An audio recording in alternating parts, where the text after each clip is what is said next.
Southwest monsoon patuloy na nakakaapekto sa Luzon at Kanlurang Visayas, dala ang scattered rain at thunderstorm.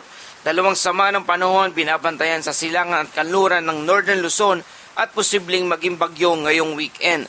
Thunderstorm advisory para sa Metro Manila at kalapit probinsya, banta sa biglaang pagbaha at landslide. Magandang araw Pilipinas, ngayong araw ay Biyernes, September 5, 2025 at narito na naman ang ating update sa ating panahon. Pero bago ang lahat, please like, share and subscribe para manatili kang updated sa lagay ng panahon. Salamat sa iyong suporta. Ngayong araw ng Biyernes, batay sa pag-asa sa ating weather forecast, walang binabantayang low pressure area na posibleng maging bagyo sa loob ng Philippine Area of Responsibility o PAR as of 2 a.m. Pero mga kababayan, hindi ibig sabihin nito ligtas na tayo sa masamang panahon dahil aktibo pa rin ang southwest monsoon o habagat na nakakaapekto sa Luzon at Kanlurang Visayas. Sa Metro Manila, halos buong Luzon makakaranas tayo ng maulap na kalangitan na may kasamang scattered rain at thunderstorm. Ang habagat ang dahilan nito at posibleng magdulot ng flash flood at landslide lalo na kung magtatagal ang buhos ng ulan. Alam niyo mga kababayan, ganito rin ang naranasan natin noong nakaraang linggo sa Metro Manila kung saan umabot na mahigit 100 mm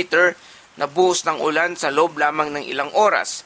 Dito naman sa Western Visayas, partly cloudy to cloudy skies na may isolated rain shower at ang inaasahan pero kapag tumama ang severe thunderstorm, posibleng magdulot ng pagbaha. At sa rest of the country, sa natitirang bahagi ng bansa, fair weather pa rin pero may tsansa ng localized thunderstorm sa hapon hanggang gabi. At para sa ating wind and coastal waters, western section of Luzon, light to moderate winds mula southwest to southeast, slight to moderate seas na nasa 0.6 hanggang 1.8 metrong taas ng alon. Northern Luzon, light to moderate mula sa northeast to east, slight to moderate seas sa iba pang bahagi ng bansa. Southeast to southwest winds, slight to moderate seas na may alon na 0.6 to 1.2 metrong taas. Mga kababayan, dalawa ang binabantayan ngayon, isang low pressure system sa silangan at isa pa sa kanluran ng Northern Luzon.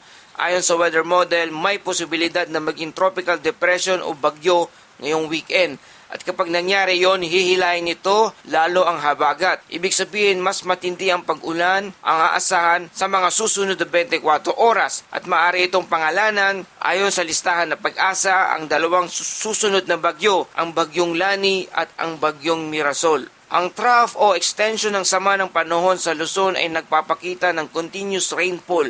May mga lugar na posibleng umabot sa 100 hanggang 200 mm na ulan ngayong weekend. Bukod dito, bukas ang spill gate ng Magat Dam bilang precautionary measure dahil sa patuloy na pagpasok ng ulan. Hindi man ito kasing lakas ng super typhoon pero tandaan natin, minsan ang matagal na ulan ay mas nakakapinsala kaysa biglaang malakas na hangin. Kagabi naglabas ng thunderstorm advisory ang pag-asa para sa NCR at kalapit probinsya tulad ng Bataan, Rizal, Batangas, Cavite, Laguna, Quezon, Tarlac at Nueva Ecija, maging Pampanga at Bulacan. Moderate to heavy rain shower na may kasamang kidlat at malalakas na hangin ang posible sa lugar ng Zambales. Kasama din ang Candelaria, Masinloc at Palawig. Naranasan agad ang malakas na buhos ng ulan sa mga lugar na iyon. Ganito rin ang eksenang nakita natin sa Quezon City noong August 30 kung saan bumuhos ang ulan nakatumbas ng isang linggong halaga sa loob ng 3 oras. Para sa ating daily Bible verse for today, ang Panginoon ang aking kanlungan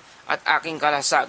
Ang aking puso'y tumitiwala sa Kanya, kaya't ako'y natutulungan. Awit 28 verse 7. At para sa karagdagang impormasyon, bisitahin lamang ang Pag-asa DOST sa www.pag-asa.dost.gov.ph. Mga kababayan, salamat po sa inyong pagtutok dito sa Pilipinas Weather ngayon. Huwag kalimutan mag-like, share, and subscribe para lagi kang updated sa panahon. At lagi nagpapaalala, maging ligtas, maging alerto, ingat tayong lahat.